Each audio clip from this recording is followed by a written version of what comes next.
భాగవతం శ్రీ భాగవతం శ్రీ భాగవతం. ముందు వీడియోలో మాట్లాడుకున్నట్టే దితి గర్భం అత్యద్భుత తేజస్సుతో వెలిగిపోతుంది. దేవతల కాంతి సైతం తగ్గిపోయింది. దేవతలంతా బ్రహ్మదేవుని వద్దకు వెళ్లి బాధపడసాగారు. దితి గర్భం అంతలా వెలిగిపోవడానికి గల కారణాలు ఏమిటి అని అడగసాగారు. దానికి బ్రహ్మదేవుడు అసలు కథ ఏంటో ఇలా వివరించాడు. ఇప్పుడు ఆ కథనే మనం వివరించుకోబోతున్నాం. జయ విజయుల కథ, అందులో ఉన్న నీతి, ఒక యజమాని అయ్యుండి విష్ణువు చేసిన న్యాయం ఏంటి అనే వంటి ఆసక్తికరమైన కథను వివరించుకోబోతున్నాం. దానికి బ్రహ్మదేవుడు అసలు కథ ఏంటో ఇలా వివరించాడు. సృష్టి చేయకముందు బ్రహ్మదేవునికి సనక సనందనులు అను నలుగురు కుమారులు పుట్టారు. అయితే ఈ సనకుడు, సనందనుడు, సనత్ కుమారుడు, సనత్ సుజాతుడు అను నలుగురు ఎప్పుడు 5 ఏళ్ల బాలుడి వలె కనిపిస్తుంటారు. అలా ఒకరోజు వారు వైకుంఠపురానికి బయలుదేరారు. ఆ వైకుంఠపురము పాల సముద్రంలో ఉంది. వైకుంఠానికి 7 ప్రాకారములు ఉన్నాయి. అనగా ఒకదానిలో మరోటి అంటూ ద్వారము వలె ఆ 7 ప్రాకారములు కనిపిస్తుంటాయి. ప్రతి ప్రాకారము కూడా బంగారంతో చేయబడినది. అలా 7 ప్రాకారములో మొదటి ప్రాకారము దాటగానే ఓ పెద్ద వనం కనబడుతుంది. ఆ వనమును నిశ్రేయస వనము అని అంటారు. అందులో ఎన్నో పళ్ళు, పూలు కనబడుతుంటాయి. ఎన్నో కల్పవృక్షాలు ఉంటాయి. ఎందరో మహానుభావులు గొప్ప గొప్ప సంగీతములు పాడుతూ కనబడుతుంటారు. అక్కడే 2వ ప్రాకారము దగ్గరలో మందరవనం చోటున ఓ చిన్న కొలను కూడా ఉంచాడు మహావిష్ణువు. అక్కడ ఉండే చెరువులో అమృతం ఉంటుంది. అమృత చెరువు చుట్టూ అంతా చలువురాళ్లతో నిండి ఉంటుంది. ఆ చలువురాళ్లపై పువ్వులు పరుచుకొని అప్పుడప్పుడు లక్ష్మీదేవితో ముచ్చట్లాడుతాడు మహావిష్ణువు.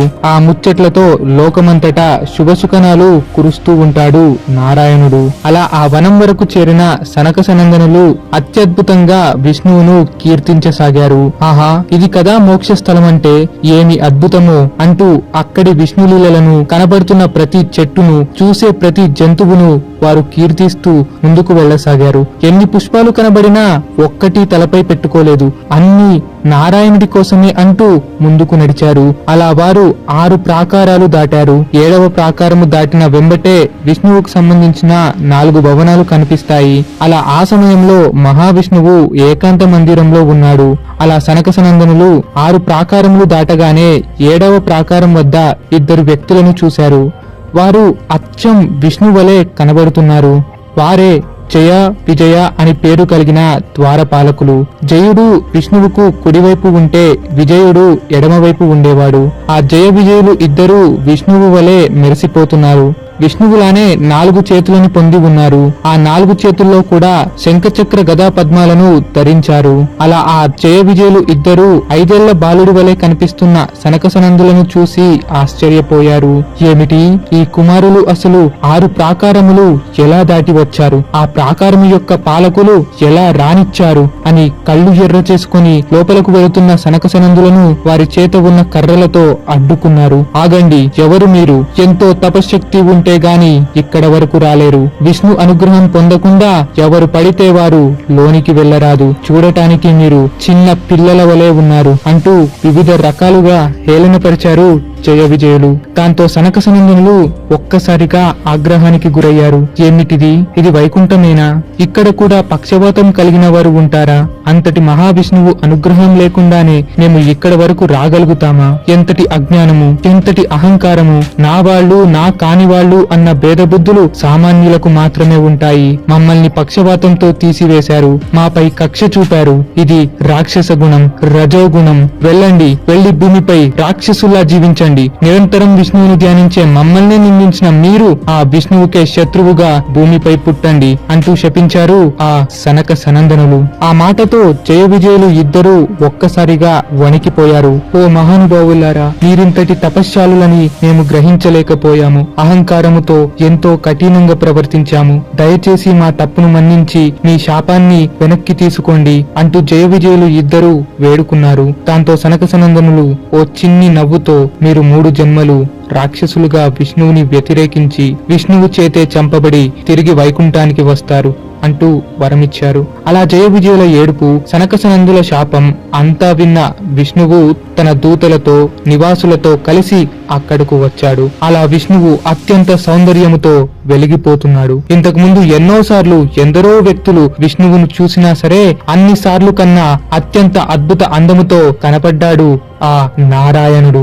ఆ మరుక్షణమే అనేక తలలు, అనేక చేతులు, అనేక తలలకు అనేక కిరీటాలు, అనేక చేతులకు అనేక ఆయుధాలను ధరించి మెరిసిపోతున్నాడు మహావిష్ణువు. తల, నోరు, ముక్కు, జుట్టు అంటూ ప్రతి అవయము అందముతో అత్యద్భుతంగా మెరిసిపోతున్నది. చేతులకి కంకణాలు, నడుముకు వడ్డానం, ఆ వడ్డానముకు బంగారు గంటలు, కాళ్లకు నూపురాలు అంటూ విష్ణువు కని విని ఎరగని రూపంతో కనబడుతున్నాడు. నడుము నుండి పద్మము బయటకు వచ్చింది. ఆ పద్మములో నుండి బ్రహ్మదేవుడు, అటు పక్క నుండి ఇతర దేవతలు సైతం కనపడ్డారు. దాంతో సనకసనందనులు వెంటనే విష్ణువు యొక్క కాళ్ల మీద పడ్డారు. ఓ వాసుదేవ, పరంధామ, మా జన్మ పుణ్యము చేశావు. బ్రహ్మాది దేవతలు సైతం నీ కాలి గోటి దర్శనము పొందలేకపోతుంటే నీ యొక్క అత్యద్భుత రూపమును మాలాంటి సామాన్యులకు, క్రోధాన్ని అదుపు పెట్టలేని మాకు నీవు దర్శనమిచ్చావు. మమ్మల్ని క్షమించు, మేము మా క్రోధాన్ని అణచలేకపోయాము అంటూ వేడుకున్నారు. దాంతో విష్ణువు, ఓ మహాత్ముల్లారా,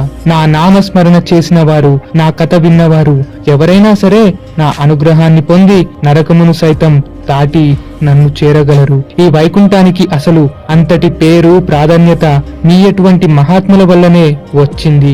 అందర్నీ తరింపజేసే శక్తి వైకుంఠానికి ఉన్నప్పటికీ ఆ వైకుంఠ శక్తి మాత్రం మీలాంటి మహాత్ముల వల్లనే వచ్చింది. అటువంటి మిమ్మల్ని అపచారం ఎవరు చేయగలరు? మీలాంటి వారిని చులకన చేసిన ఈ జయ విజయులకు మీరు సరైన శిక్షనే విధించారు. మీ శాపాన్ని అంతము చేసే శక్తి నాకు ఉన్నా సరే నేనా పని చేయను. వీరు తప్పక ఆ శిక్ష అనుభవిస్తారు. అంతేగాని మీ శాపానికి నేనేమీ దుఃఖించట్లేదు అన్నాడు నారాయణుడు. దానికి సనకసనందనులు ఆశ్చర్యపోయారు. అదేమిటి, నారాయణుడు మమ్మల్ని పొగుడుతున్నాడా, లేక ఇందులో వేరే అంతర్యం ఏమైనా ఉందా? ఈయన మమ్మల్ని అనుగ్రహించాడా, లేక మా పట్ల ఆగ్రహించాడా, లేక మన గర్వంపై పరీక్షిస్తున్నాడా అని కాసేపు ఆలోచించారు. అప్పుడే వారికి అర్థమయ్యింది, విష్ణువు కేవలం అనుగ్రహించట్లేదు, వారిలోని లోపాన్ని గుర్తు చేస్తున్నాడు. సహజంగా మన ఇంటికి ఎవరైనా వస్తే వారిని చక్కగా లోపలికి పిలిచి అతిథి మర్యాదలు చేస్తాము. అలా కాకుండా వారితో బయటే తలుపు వద్ద నిలబడి మాట్లాడుతున్నామంటే వాళ్ళని మనం లోనికి రావద్దన్న సందేశాన్ని చెప్పకనే చెబుతున్నాం. విష్ణువు కూడా సనకసనందులను లోనికి పిలవకుండా బయటే ఉంచి మాట్లాడుతున్నాడు. ఇక్కడ సనకసనందులు చేసిన తప్పేంటి అని అడిగితే జయ విజయులు ఏదో తొందరపాటుతో విర్రవీగారు. కానీ మహాతపశ్శాలులైన సనకసనందులు కూడా అదే క్రోధము పొంది శపించటం అంతకన్నా పొరపాటే అవ్వింది. అలా సనకసనందులకు అర్థమయ్యింది, వాసుదేవుడు మమ్మల్ని లోనికి రావద్దని చెప్పకనే చెప్పాడు అని. ఆ సనకసనందనులు గ్రహించి పైకి చెప్పకుండా, ప్రభు, మాకు అర్థమయ్యింది, ఇందులో మా తప్పు కూడా ఉంది. ఇంకా మళ్ళీ మా తపస్సును మొదటి నుండి ఎంతో కష్టముతో కొనసాగిస్తే తప్ప ఇక్కడ వరకు చేరలేము. మళ్ళీ నీ నామస్మరణతో ఇంద్రియాలు అదుపు చేసుకుని తపస్సు కొనసాగిస్తాము. కానీ ప్రభు, ఈ శాపానికి అసలు కారణమేమిటి? ఇందులో మా శక్తి కూడి ఉందా, లేక మీ శక్తి కూడి ఉందా అని అడిగారు. దానికి చిరునవ్వుతో విష్ణువు, ఇదంతా నా సంకల్పమే. కామ క్రోధం వలన ఎంతటి వాడైనా నశించక తప్పదు. అలానే మీ క్రోధంతో జయ విజయులు సైతం శపించబడ్డారు. అలానే మీ తొందరపాటుకు మీరు వైకుంఠ అర్హతను పోగొట్టుకున్నారు. ఇదంతా నా సంకల్పమే, దీనికి మీరు బాధపడవలసిన పని లేదు అని అన్నాడు. దానికి సనకసనందులు, ప్రభు, ఇక ఈ జయ విజయుల శాపాన్ని అలానే ఉంచుతావో, లేక వారిని శాపం నుండి విముక్తి చేస్తావో అంతా మీ ఇష్టం అని అన్నారు. ఓ మహాత్ములారా, నేను తలుచుకుంటే వీరి శాపాన్ని అంతం చేయగలను, కానీ అలా చెయ్యను. మీలాంటి మహాత్ముల శాపం వృధా కాకూడదు. అయితే మీ ఈ శాపము కేవలం నా పాలకులకే కాదు, యజమానినైనా నాకు కూడా వర్తిస్తుంది. ఎందుకంటే యజమాని ఇంట్లో పనివాడో పాలకుడో ఎవరైనా సరే ఆ తప్పులో భాగం యజమానికి కూడా అంటుతుంది.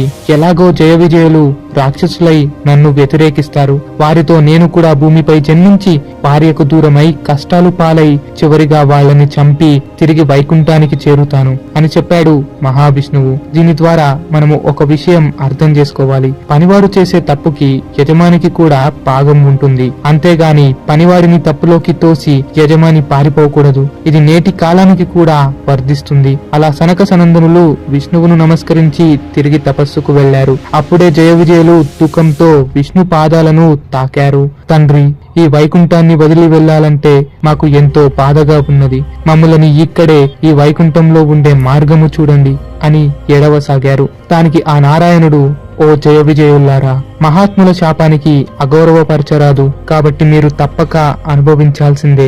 కానీ మీరు భూమిపై జన్మించి ఎల్లప్పుడూ హరిస్మరణే చేస్తారు. నన్ను ద్వేషించినా సరే నన్ను చంపాలన్న తపనతో నిత్యం హరి హరి అంటూ ఉంటారు. 3 జన్మలుగా రాక్షసులుగా జన్మిస్తారు. మొదటి జన్మలో తిథి కడుపున హిరణ్యాక్ష హిరణ్యకశిప అనే నామంతో జన్మిస్తారు. నేను వరాహ నరసింహ అవతారాలతో మిమ్మల్ని సంహరిస్తాను. 2వ జన్మలో మీరు రావణ కుంభకర్ణులుగా జన్మిస్తారు. అప్పుడు నేను రాముడిగా వచ్చి మిమ్మల్ని సంహరిస్తాను. 3వ జన్మలో శిశుపాల దంతవక్తునిగా జన్మిస్తారు. అప్పుడు నేను కృష్ణుడిగా జన్మించి మిమ్మల్ని చంపుతాను. ఆ తర్వాత మీరు శాశ్వతంగా వైకుంఠంలోనే ఉంటారు అని అన్నాడు. అలా అన్న వెంటనే జయ విజయులు పదవి విడిచి కూలిపోసాగారు.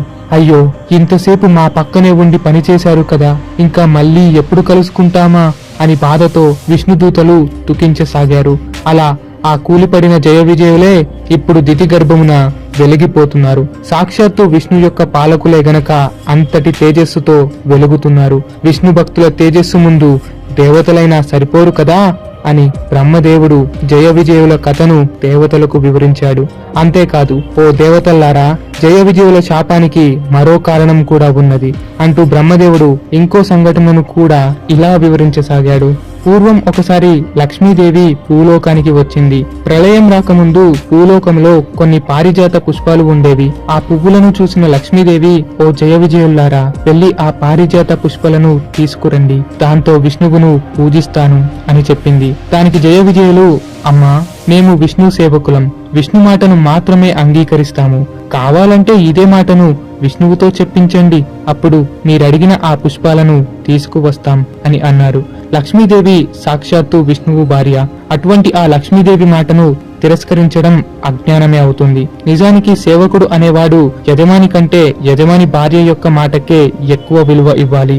ఏ పురాణ శాస్త్రము తెరిచి చదివినా మొదటి విలువ ఒక స్త్రీకి లేదా లక్ష్మికి మాత్రమే ఇవ్వబడుతుంది. అటువంటిది సాక్షాత్తు లక్ష్మీదేవినే కాదనటంతో లక్ష్మీదేవి సైతం ఎంతగానో క్రోధించింది. భూలోకంలో రాక్షసులై జన్మించండి అంటూ శపించింది. అలా ఆ లక్ష్మీదేవి శాపమును కొంతకాలం వరకు విష్ణువు ఆపాడు. మళ్లీ సనక సనందుల చేత గుర్తు చేయించాడు అంటూ బ్రహ్మదేవుడు వివరించాడు.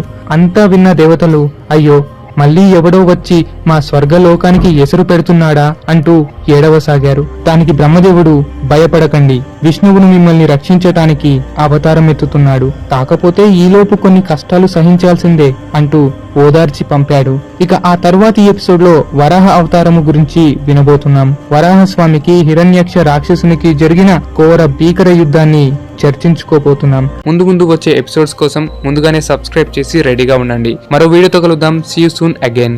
భాగవతం శ్రీ భాగవతం శ్రీ భాగవతం